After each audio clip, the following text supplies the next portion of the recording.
Welcome to the Peds and Pop Podcast, brought to you by board-certified pediatricians from East Lake Pediatrics. I'm your host, Dr. Mike, along with Dr. Cary, and on today's episode, we discuss our experience with Rosie at the Backstreet Boys concert, each of our plans for the 4th of July, then we catch up on the happenings with the Real Housewives, Obi-Wan Kenobi, review some of our favorite shows, and figure out how to make it from one football season to the next. Finally, we wrap things up by discussing the COVID-19 vaccine for children 6 months and older. Thanks for listening, and we hope you enjoy the show. All right, welcome back. This is episode 5 of the Peds and Pop Podcast, and this is our first meeting that we're doing virtually. Dr. Cary is working out of our Palm Harbor location, and I'm in Trinity. And today we're going to talk about some fun stuff. How's your month been, Dr. Cary? Been good. Even though it's June, we've been pretty busy. Right. Stuff keeps floating around, even though it's not flu season, but it's still making its way through. Yeah, it's one of those things that's pretty unusual. I don't remember seeing very much flu at all at this time of year. And like we said last time, this COVID seems to have kind of just displaced everything. And, now we're just seeing it like pretty regularly. It's really strange. Yeah, I've seen some occasional flu B like floating around in summer sometimes, but not like all this flu A back to back we've had. Yeah, really unique. So we'll see how this plays out for the fall for sure. I was sitting at home the other day and I got a text of this picture of you and Rosie having a grand time at the Backstreet Boys concert. And I know you've been waiting for this, right? Because it was postponed. Well, yeah. So it was from 2020. It was actually an extension of their tour they did in 2019, which I went to with my sister and my friends in Orlando, and they extended their tour not on a date for Tampa in 2020, but which we kind of were like, do we really need to go? We just went. Right. We bought tickets, and then turn out it's 2 years later, so it's actually had been 3 years since I'd seen them, so it was perfect. And great. How was it? It was great. I mean, if you're into corny pop music, can't beat a Backstreet Boys concert. They still at the ages of like 40s up to 50, they still dance better than I ever could. And, they you can say what you want about their voices. They always do some acapella stuff. I think they still got voices too. So I'm obviously biased. Sure. So of the original members, I assume they're 5, right? Because typically those boy bands had 5 guys in there. Mm-hmm. Is it still the same 5? Do they have all 5? That's what I love about it. They one of them left at one time several years ago for a couple of years, but then came back. And other than that, it's always been all 5. So okay, pretty cool. So I remember thinking at the time, because I try to embrace all types of music. The boy bands were something I just really couldn't get a hold of.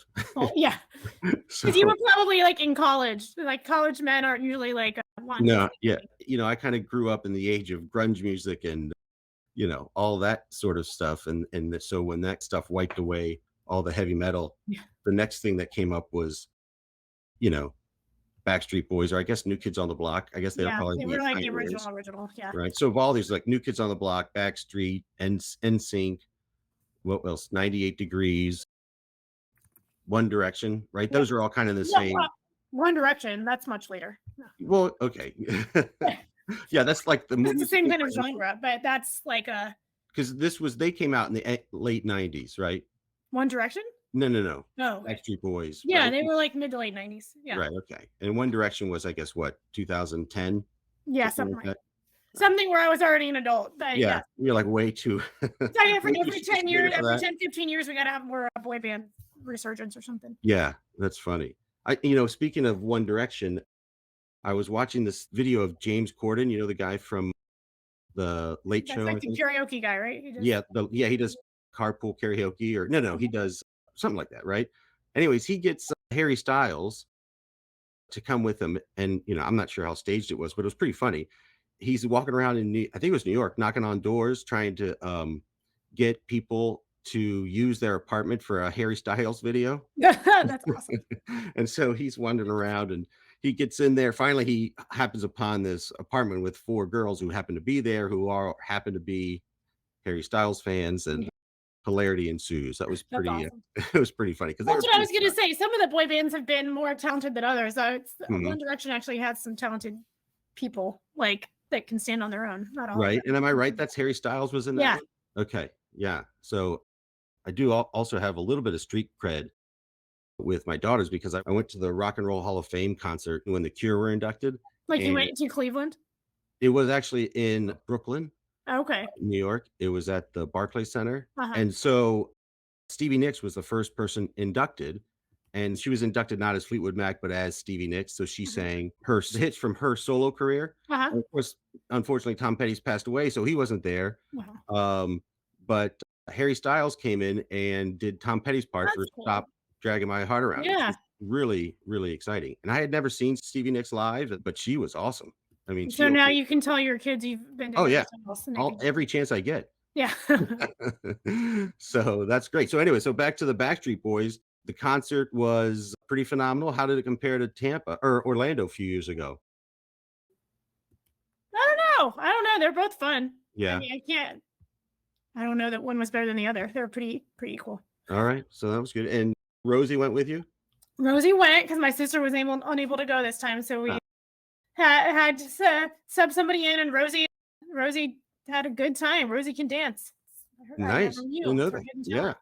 And so was Rosie kind of a fan by association, or is she also a Backstreet Boy? No, she was a fan. Maybe not as like, she didn't already have like Backstreet Boy gear like we had. We had to get her some stuff, but yeah. You had to dole out some of the merchandise, right? Yes, we had to get her an AJ pin because I had Kevin pins. So for those who are old like me, that might mean something to you. So you had who did you have? Kevin. Kevin. Kevin's my favorite. Yeah. The sweet, like pencil thin goatee. Yeah, they all have goatees of various. Right. That's not even a distinguishing factor. That's right. That doesn't narrow it down. No. All right. No. Very good. So, and are you going to go out for fireworks coming up in July for July 4th? Yeah, we're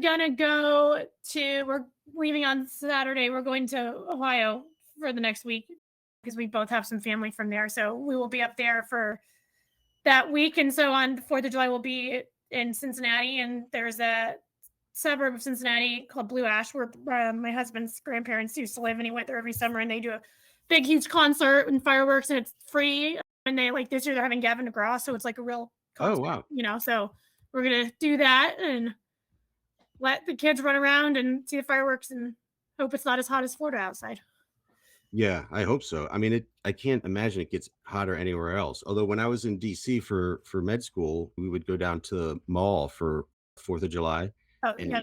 DC is like a swamp in the summer. Oh my gosh, it was so hot. I was not, me and heat don't get along so well. Yeah. I was hoping that, hey, this will be nice, July 4th, and I'm not going to, just spontaneously combust. And it actually was pretty hot. But at any rate, yeah, I love the 4th of July. And as you know, it's my favorite. Your favorite sporting event of the year. Yeah, probably, right? Other than if the Gators are in a national championship game. Well, see, what happens is that, you have football season starts in the fall, and it goes, for like 3.5 months. And then you have to kind of sort out your next 9 months of how are you going to suffer from or not suffer from withdrawal, Yeah. Well, you have baseball or basketball for a couple more months, and then yeah, right, exactly. So there's basketball, and then it'll dovetail into anything Gators I'll watch in the spring. So they have like gymnastics and baseball, but then obviously hockey's been a real big thing. I was saying, exactly. And I've watched hockey fans. Oh man, yes. So the last couple of years I've been, obviously keeping up with the Lightning, but this year really was like, I would kind of get into it. If I saw a game on TV, I'd watch it. But like this season, I was like, I'll be watching it, and my wife would be like, "Hey, hockey game's on." And it got to I was at the All-Star break. I was like, "Okay, I got like 6 or 7 days. I'm not gonna have to watch a hockey game." Yeah.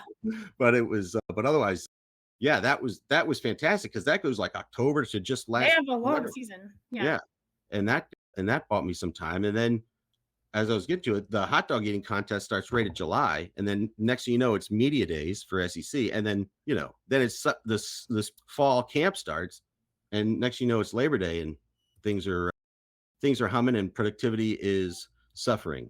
Yeah, but you have that hot dog eating contest to get you through that long. Oh, that's the kickoff. Dead zone. Oh yeah, and you can tell that these guys are really savoring those dogs when they're yeah, not the most healthy type of professional sport, but my goodness, that guy, Joey Chestnut, just kills everyone. And, he's up to like, I don't know, I calculate it's like he's eating like 10 dogs a minute no, he was getting like 7 dogs a minute for 10 minutes straight. Uh-huh. That is a lot. I don't eat 7 hot dogs a year. The guy's doing Yeah. right?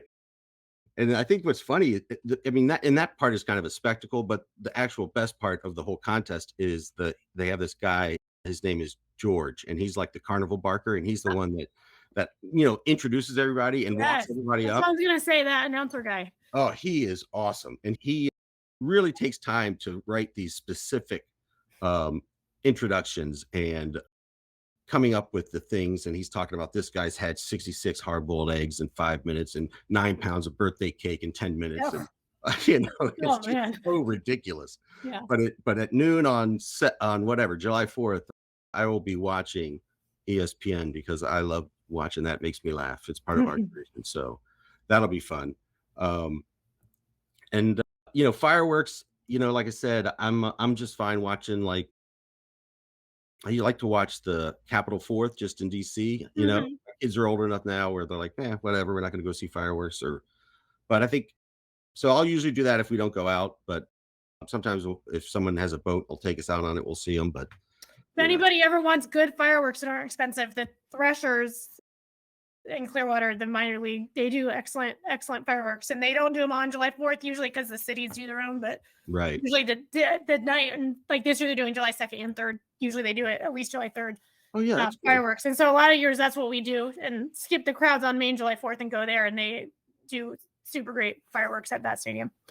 Yeah, that's a great idea. And I know that when I was a kid, we would go to the Rowdies games at the old Tampa Stadium, back then, and they would play, and that's where we'd always see the fireworks, and they were outstanding, and like you always knew like the finale was coming because they were playing Neil Diamond, America, Yeah. and you're all getting all patriotic. So that's fantastic.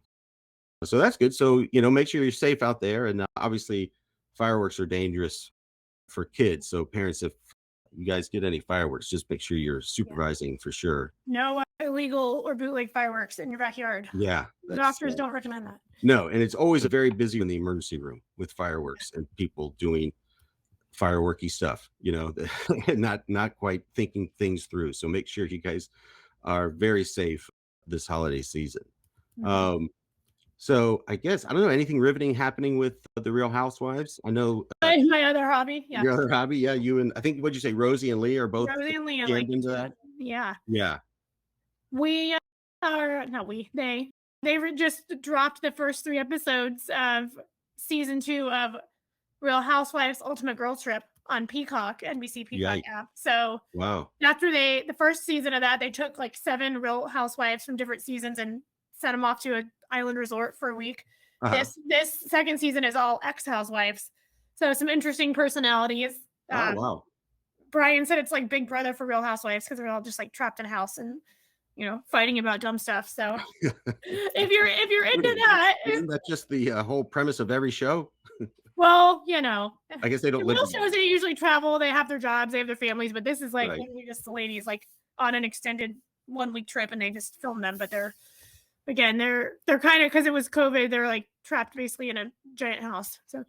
So and you say these are ex-housewives. These are ex-housewives, meaning they used to be housewives and now they're divorced, or they used to be on the show? No, they used to be on the Housewives shows, but they're not on them anymore.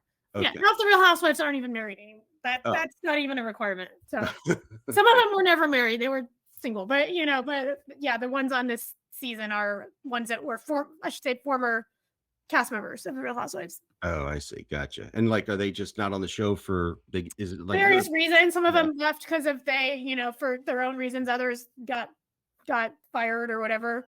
Gotcha. But there's no like reality voting you off the island, like it's not like interactive like that. Okay. Yeah. It's not a competition. Right.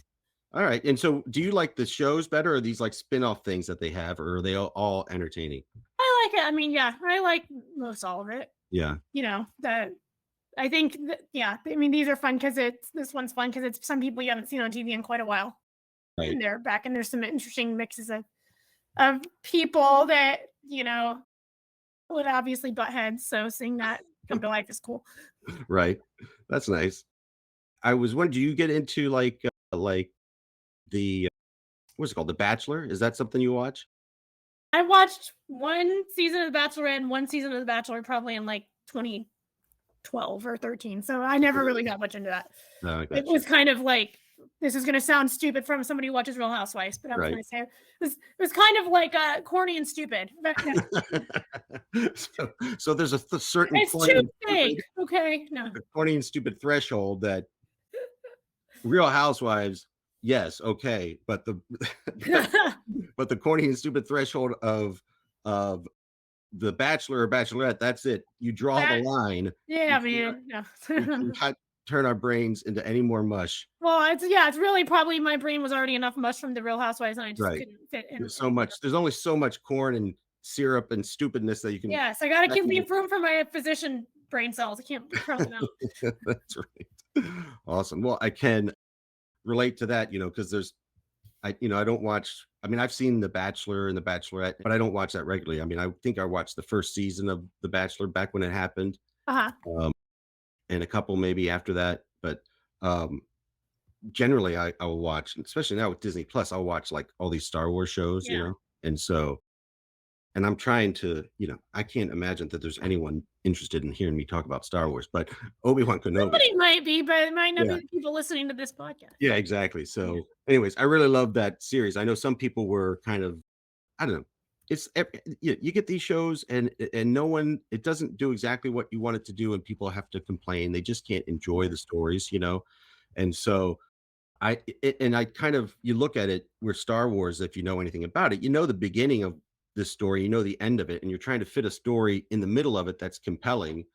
And what are they going to do? You can't make Obi-Wan Kenobi die or Luke Skywalker or Darth Vader. All those people we know survive, and we know how he got there, and we know where they're going. So I thought they did a pretty good job of putting it together, and it just was great. I just like having more Star Wars. And as far as I was concerned, I thought it was really good. I think Mando, the second season so far, is probably my favorite of all these new Star Wars shows.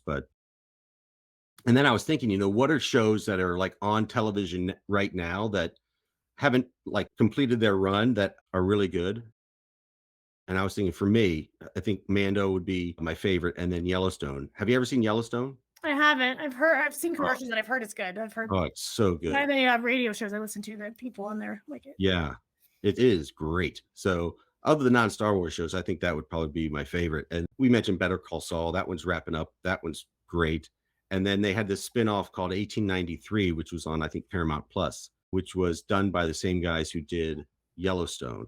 And the guy who's kind of the showrunner and writer for Yellowstone in 1893, he was actually part of Sons of Anarchy. He was a character in the show, and then I think he had some other involvement as well.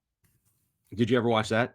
No. Yeah, that's like I always joke, I give it critically acclaimed. I've probably never seen it. Yeah, I mean, I watched it, and it's a biker gang show. It's kind of far-fetched, but it was it was good. And then I love Curb Your Enthusiasm and Larry David. That guy, he always makes me laugh. What about you? Do you have any? Is it all just Real Housewives? New Jersey, Atlanta? I watch a lot. I watch a lot of Bravo shows, but I just finished season 3 of Barry. It's on HBO Max. Mm-hmm. Brian never watched with me. Brian, my husband, never watched with me, but I watched it because I liked Bill Hader from Saturday Night Live, so I decided to watch it, and it's pretty sick and twisted, but it's funny. Right. So yeah, I haven't like kind of been dedicated to watching. I've seen it. I've seen a handful of episodes and kind of can pick up what's going on. But yeah, he always made me laugh on Saturday Night Live. Yeah. So that's a good one. And we always watch The Last Week Tonight, which is from, I think that's on HBO too, but that's John Oliver. It's like Sunday night, late night.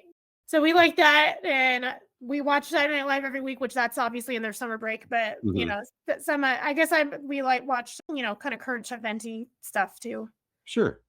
Yeah. I mean, obviously that's kind of scripted television, and I watch a lot of sports, obviously. So did you watch any of the playoffs, the Stanley Cup playoffs?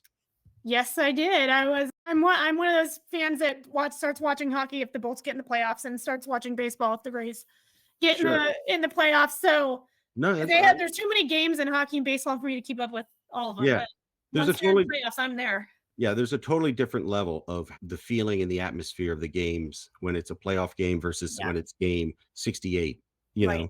know, and you're either locked it up or you're not in contention or whatever. So I completely understand that. But it's like I said earlier, it drags you through the dog days of summer if you can kind of get there Yes. waiting as you're waiting for other things to come around. So switching gears a little bit, as you may or may not know, or our audience may or may not know, that we are able to start vaccinating the little children with the COVID vaccine. And so, starting in the next week or so, we should start having a schedule out where if you have your 6 month and older, we can vaccinate them with the Moderna vaccine, and it'll kind of work like how we did it last year when we were doing the older kids, where we'll have a sign up session, because the Moderna vaccine logistically is a little bit easier to deal with than Pfizer as far as how long it has to stay frozen and how long we can keep it and the temperature that has to be in, because not to get too into the weeds, but these vaccines are so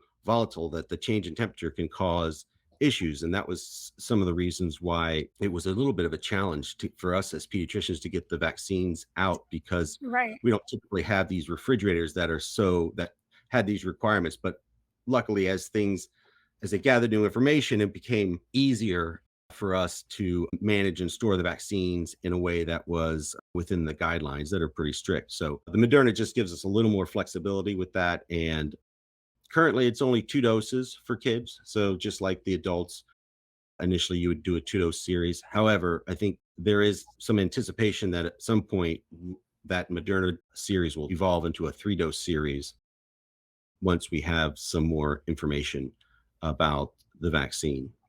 And I think the thought too is that they're Pfizer too, but both of them are working on like a more Omicron specific booster. So the thought is that hopefully, if Moderna needs a third dose, it is then able to be done with a more specific vaccine. So that's why I Yeah, chose Moderna. I got my son on his first dose at Walgreens on Sunday. Now some of the pharmacies are only doing certain ages and up. So we absolutely are going to offer it here for those who want to get it here or who are too young to go anywhere else. But that's why I chose Moderna for my son, is because I figured if he's going to need 3 doses, I'd rather that third dose come along when it can be a more specific sure.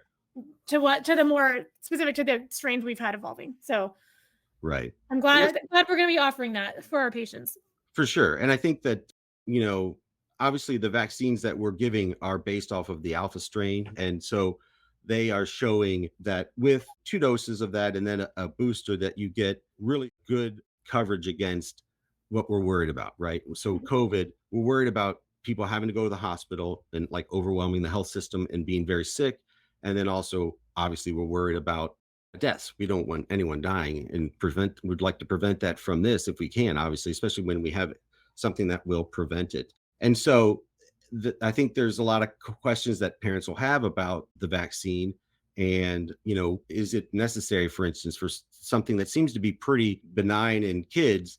And I think if you kind of peel that back and you look, we've had like 45,000 hospitalizations for kids, 10,000 of those are ICU admissions. And then there's been about 450 kids have died from this. So, there is a significant risk. It's not nothing for getting COVID. And, Yeah, COVID's like what, the number 4 cause of death in kids under, I forget the statistic. It was like the number 4 cause of death in kids under a certain age, because sure. Yeah. I kids mean, that age shouldn't die. So anything that right. Exactly. that at risk is a problem. Usually the number one cause of death is either a congenital problem or an accident of some sort. And so kids are usually healthy. They usually get better. However, when they don't, it's such a huge tragedy. And even just the burden of being sick and in the hospital and how that causes. I Mhm. mean, there's enough risk out there that makes the vaccine, in our opinion, worth it to prevent kids from getting or going through illnesses unnecessarily. And so, I think there was a bit of a messaging concern here, that when it first came out, the numbers looked so great that it's really knocking this down and it's really effective and no one's getting it. And then as the virus has evolved, it's started to evade some of that. And you get to a point where we're not going to try and prevent mild infections or asymptomatic infections. Right. That's not our You never, that's not a realistic goal to expect. right. It cannot happen. Right. So we don't try and try and vaccinate people so they don't get asymptomatic flu or mildly symptomatic flu. We just want to keep them healthy.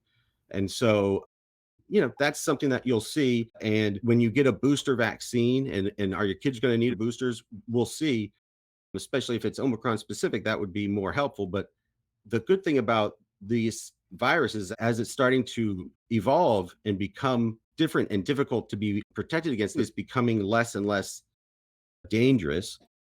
And we're going to have to learn how to live with this because it's not going away, Right. and a virus that's going to be around for a while has to eventually stop killing the people that it's infecting. It's not going to reproduce. So generally they try and the natural course is that they try and evolve to be less virulent. And so we may be seeing that. It's just going to be, this is going to be something that's going to be evaluated and monitored and studied as it goes.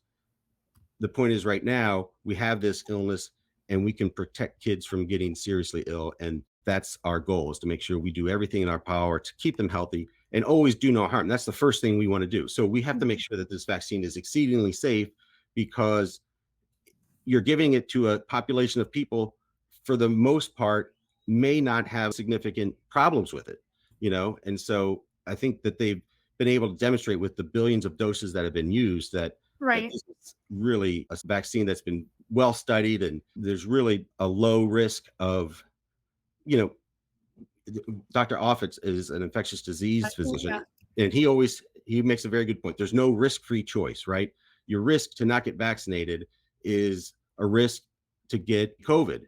And so what are the chances? What are your percentages of these risks, and which one are you willing to bank, And so with all that being equal, the safer choice is to get vaccinated.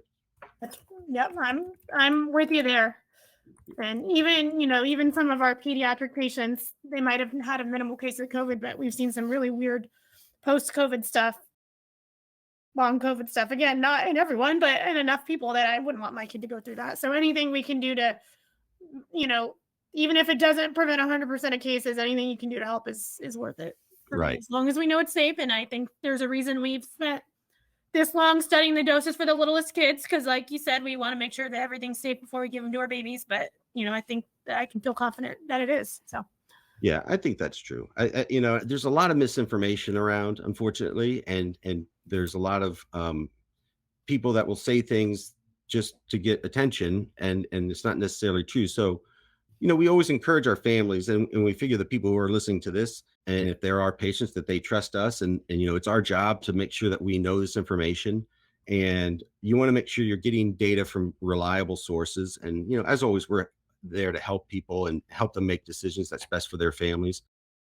But I think that, and I can speak for everyone in our practice, that we really do feel like the safest choice is to prevent your child from getting COVID by getting the vaccine. Really, the technology is new as far as the vaccine's concerned in this particular one, but it's been built up. They've not just been pulling this out of thin air. They were just, all this technology was lying in wait for this type of situation. So it's safe, and it is effective at keeping tragedies from happening for young kids who should be just healthy and not have to worry about it. Mm-hmm. Agreed.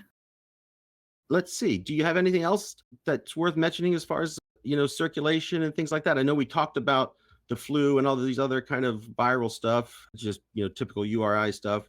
It's physical season. So, that's the time of year. This is always our reminder that if you haven't gotten your child's school physical yet, this is the time to get on board and get them in for that, as Absolutely. If you're going to kindergarten, you need one. If you're going to 7th grade, you need one. So don't be caught off guard, the week before school starts. So yeah. And also, and we want you guys coming in every year for their physicals. Well, yes, that's true. But some people think, oh, the school's not asking for papers, it'll be fine. So right.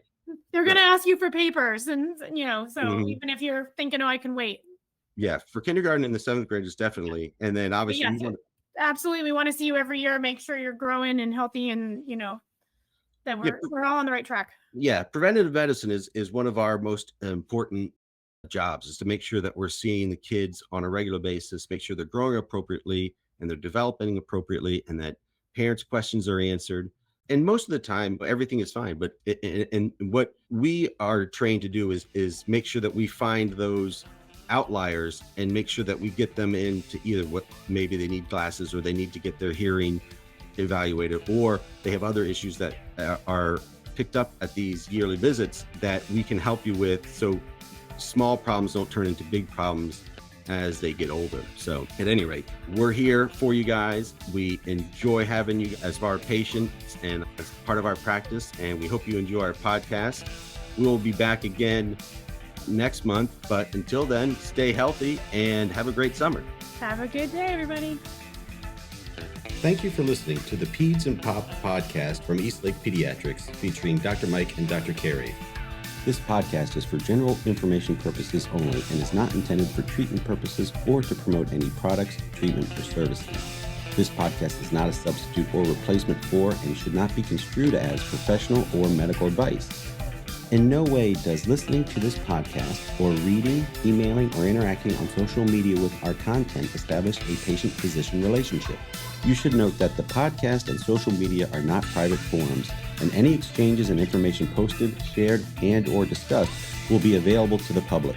You should not share, post, or discuss protected health information on these forums, as the information will not be protected by the federal or state privacy laws. If you have any questions about your child's medical condition or treatment, please seek the advice of your healthcare provider. If there is a medical emergency, please call 911. For more information about East Lake Pediatrics, please visit our website at www.eastlakepediatrics.com or like our Facebook page at East Lake Pediatrics. The Peds and Pop Podcast was produced by Mike Jordan and is hosted by board-certified pediatricians Dr. Mike Jordan and Dr. Cary Unks.